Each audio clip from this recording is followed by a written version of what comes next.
Hello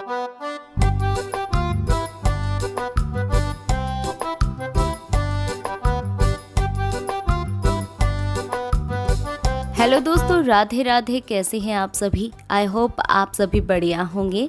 और आज दिन है शुक्रवार और मैं उठी थी सुबह के 5 बजे। 5 बजे उठने के बाद मैंने योगा की और उसके बाद झाड़ू पोछा मैंने सभी जगह कर दिया था। अब मैं आ गई हूँ छत पे और सबसे पहले मैंने यहाँ पे छत पे सफाई कर दी है क्योंकि आज मुझे धोने हैं गेहूँ। तो छत की सफाई करने के बाद जी मैं लग गई हूँ यहाँ पर गेहूँ धोने के लिए, क्योंकि कल है अमावस और फिर परसों नवरात्रे हो जाएंगे, तो फिर गेहूँ जो है वो धुल नहीं पाएंगे। तो इसलिए मैं आज धोने लग गई हूँ। आटा तो है अभी काफ़ी दिनों का, लेकिन अभी त्योहार आ रहे हैं तो सोच रही हूँ कि टाइम नहीं मिलेगा, तो इसलिए पहले ही धो देती हूँ और जब इनको पिसवाना होगा तो इनको साफ़ करके चक्की पे डाल देंगे। तो मैं फटाफट गेहूँ धो लेती हूँ, क्योंकि अगर मैं ज़्यादा लेट करूँगी तो फिर यहाँ पे धूप आ जाएगी और फिर यहाँ पे काफ़ी देर तक बैठे रहना थोड़ा मुश्किल हो जाता है। तो इसलिए सुबह के टाइम ही धो ले तो अच्छा है, वरना बाद में तो बहुत तेज़ धूप हो जाती है। और मैं गेहूँ धो रही थी तो मेरी जो दादी सास हैं वो भी आ गई थी, तो यहाँ पे मैं बातें करते करते फटाफट मैंने यहाँ पर गेहूँ धो लिए हैं। तो जी गेहूँ तो अब मैंने धो लिए हैं और अब इसको फैला देते हैं पूरी छत पे, क्योंकि अच्छे से दूर तक फैला दूंगी तो ये थोड़ा जल्दी सूख जाएंगे। क्योंकि मैं गेहूँ धोने लगी थी तब तो बादल बिल्कुल भी नहीं थे, लेकिन अब कभी बादल आ रहे हैं कभी जा रहे हैं और बारिश का पता नहीं है। भीग गए तो फिर से सारे वापस धोने पड़ेंगे, फिर से वही मेहनत हो जाएगी। तो जी अब आ गई हूँ मैं नहा धोकर और अब बना रही हूँ मैं खाना। और वैसे रोटी सब्ज़ी तो मैं बना नहीं रही, क्योंकि कल रात को ही मैंने चने भिगोए थे, तो अब मैं बना रही हूँ हलवा चना। तो मैंने फटाफट कर दी है अब हलवा बनाने की तैयारी। और अब मैं थोड़ा जल्दी ही यहाँ पे बना रही हूँ, क्योंकि दोपहर के 12 बज रहे हैं और सबको भूख लग रही है। और मैं लेट इसलिए हो गई क्योंकि शैलजा जो है वो थोड़ी चिड़चिड़ी हो रही थी और कुछ भी काम नहीं करने दे रही थी, तो पीछे पीछे घूम रही थी, कभी इधर कभी उधर, और बहुत ज़्यादा छेड़ कर रही थी। तो मैंने सोचा कि अब इसको सुला देते हैं, तो उसको काफ़ी देर तक सुलाया। तो अब वो सो गई थी और उसके बाद मैं आके नहा धो ली थी और फिर अब मैंने खाने की तैयारी कर दी है। तो अब मैं खाना बना लूँगी, तब तक वो घंटे 2 घंटे के लिए सो लेगी, फिर मैं उसको उठा दूँगी। तो अब हलवा तो बन गया है और अब मैं कर देती हूँ यहाँ पर चने का छोंक लगा देती हूँ।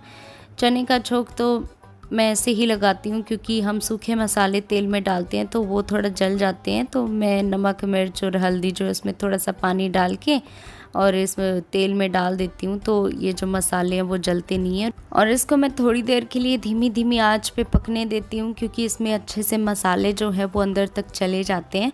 और छोंकने से पहले मैंने इसको 2-4 सीटी लगवा कर प्रेशर कुकर में पका लिया था। तो अब हमारे जो चने मसाले हैं वो बनकर तैयार हो गए हैं। तो अब मैं आ गई हूँ नीचे और मैंने सभी को खाना दे दिया था और फिर हम भी खाना खाने लग गए थे। तो जी ये है नेक्स्ट डे शनिवार मॉर्निंग का टाइम। तो कल हो गया था मेरे सर में दर्द, इसलिए मैं ब्लॉग कंटिन्यू नहीं कर पाई थी। तो आज सुबह के 5 बजे मैं उठी थी और उठने के बाद मैंने योगा वगैरह आज नहीं की है, क्योंकि आज अमावस है और साथ ही श्राद्ध भी निकालना है, तो मुझे फटाफट करना होगा क्योंकि सभी को जाना है काम पे।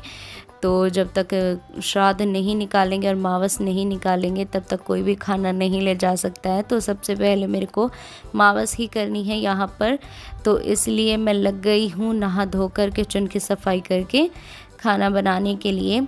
और झाड़ू पोछा तो आज जीजी ने कर दिया था, तो मैं तो लग गई थी सीधा ही खाना बनाने के लिए। तो मैंने हलवा तो बना लिया है और अब मैं खीर भी चढ़ा देती हूँ।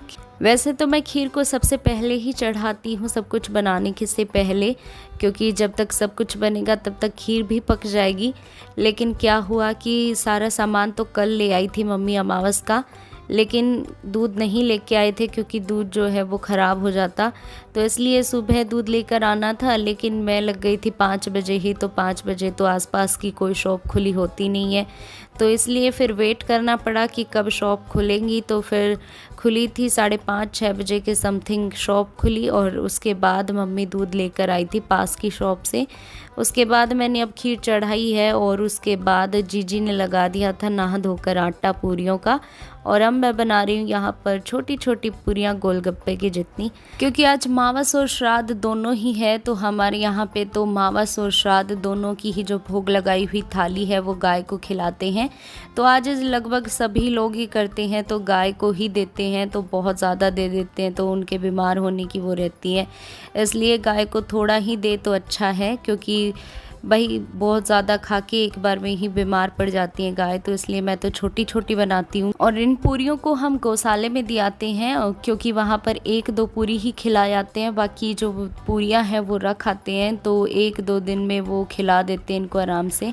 और ऐसा मैं इसलिए बोल रही हूँ क्योंकि मेरी भी मायके में गाय थी, और पूरे मोहल्ले में सिर्फ एक ही गाय थी, तो पूरे मोहल्ले के लोग उसको जो मावस और श्राद्ध की खाना है वो खिलाने के लिए आते थे, तो एक बार में ही उसको बहुत ज़्यादा खिला देते थे। तो वो 2-3 दिन तक बेचारी बीमार रहती थी, तो उसको हम कम ही खिलाने की कोशिश करते थे, लेकिन मना करने के बाद भी सभी बोलते थे कि थोड़ा सा खिलाने दो, थोड़ा सा खिलाने दो, तो ऐसे करते हुए उसको बहुत ज़्यादा खिला देते थे। तो जी अब उसके बाद मैंने गेहूं को फैला दिया था, क्योंकि कल जो गेहूं धोए थे तो वो अभी थोड़े बहुत अंदर से सीले सीले हैं, तो इसको अच्छे से मैंने धूप में फिर से फैला दिया है ताकि ये अच्छे से सूख जाएंगे। और फिर अब मैंने फटाफट से कर दी है किचन की भी सफाई, क्योंकि खाना खाने से पहले मैं किचन को एक बार साफ़ कर दूँ तो अच्छा है, वरना खाना खाने के बाद मेरे से तो भाई इतना काम होता नहीं है। तो अब देखो यहाँ पर ये छोटी सी गिलहरी जो है वो यहाँ पर दाने खा रही है, क्योंकि जो हम गेहूँ साफ़ करते हैं तो उसमें लास्ट में जो थोड़े बहुत दाने बचते हैं तो वो दाने मैं इस दीवार पर डाल देती हूँ, क्योंकि यहाँ पर चिड़िया वगैरह कोए वगैरह आते हैं तो वो खा लेते हैं। तो अब मैं आ गई हूँ छत पे से, और मैं लग गई हूँ यहाँ पे फ्रिज को साफ़ करने के लिए, क्योंकि शैलजा ने यहाँ पे बिखेर दी है चाशनी, क्योंकि यहाँ पर रसगुल्ले जो हैं उनके डब्बे रखे हुए थे, उसमें थोड़ी बहुत चाशनी थी, तो शैलजा जो है वो इसको खोल लेती है और इसमें छेड़ करने लग जाती है, तो इसने डब्बे को बिखेर दिया और पूरे फ्रिज में चाशनी ही चाशनी हो गई, और फर्श पे भी नीचे बिखर गया था, तो बहुत ज़्यादा चींटियाँ आ गई थी। तो सबसे पहले तो मैंने फ़र्श पे ही साफ़ कर दिया था, और अब इसके बाद मैं कर रही हूँ फ्रिज को साफ़, क्योंकि बहुत ज़्यादा चिपचिपाहट हो गई थी चाशनी की वजह से, तो मैं पूरे फ्रिज को ही साफ़ कर रही हूँ यहाँ पे। तो फटाफट अब कर देते हैं फ्रिज की सफाई।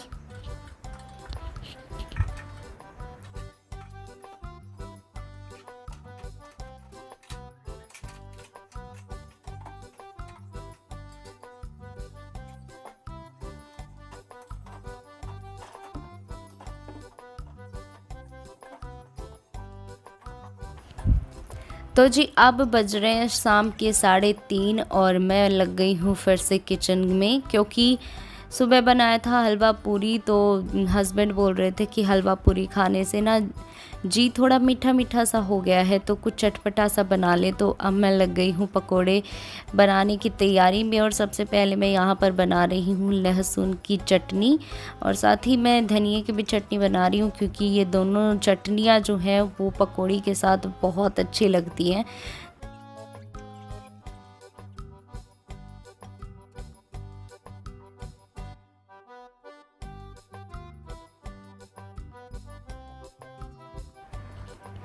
और मैं जब भी पकोड़े बनाती हूँ तो मैं हमेशा इस स्लाइसर से ही आलू प्याज को काटती हूँ, क्योंकि ये बहुत ज़्यादा बारीक बारीक काटता है, तो आलू प्याज जो है वो अंदर तक पकते हैं। तो सीधे ही मैं आलू को छील कर उसके सिर्फ 2 टुकड़े करती हूँ, और इसको ना पतला पतला इसमें स्लाइस कर लेती हूँ। तो ये बहुत ज़्यादा पतले होते हैं तो पकते अच्छे से हैं और बहुत टेस्टी लगते हैं। तो अब मैंने आलू प्याज को काट के और इसमें डाल दिया है मैंने बेसन, और अब सिंपल से मसाले नमक मिर्च और हल्दी भी मैं यहाँ पे डाल देती हूँ, और मैंने यहाँ पर कुटा हुआ अदरक और लहसुन भी डाला है। और मुझे इसमें एक और चीज़ जो है वो सबसे बढ़िया ये लगती है कि मैं डालती हूँ इसमें सूखा धनिया, सूखा धनिया जो है वो मैं बिल्कुल बारीक पिसा हुआ नहीं डालती हूँ। बारीक पिसा हुआ अगर हम जो पकोड़े का पेस्ट है उसमें डालते हैं ना, तो उसका सूखे धनिया का पता ही नहीं चलता। लेकिन मैं डालती हूँ यहाँ पे सूखे धनिया को सिर्फ 2 टुकड़े हो जाए इतना उसको मैं कूट लेती हूँ और फिर इसमें डालती हूँ। इसका जो टेस्ट है ना वो बहुत अच्छा आता है। और सूखा धनिया का जो 2 टुकड़े आते हैं ना बीच बीच में, वो बहुत अच्छे लगते हैं। आप एक बार ज़रूर ट्राई करना, बहुत टेस्टी लगेंगे।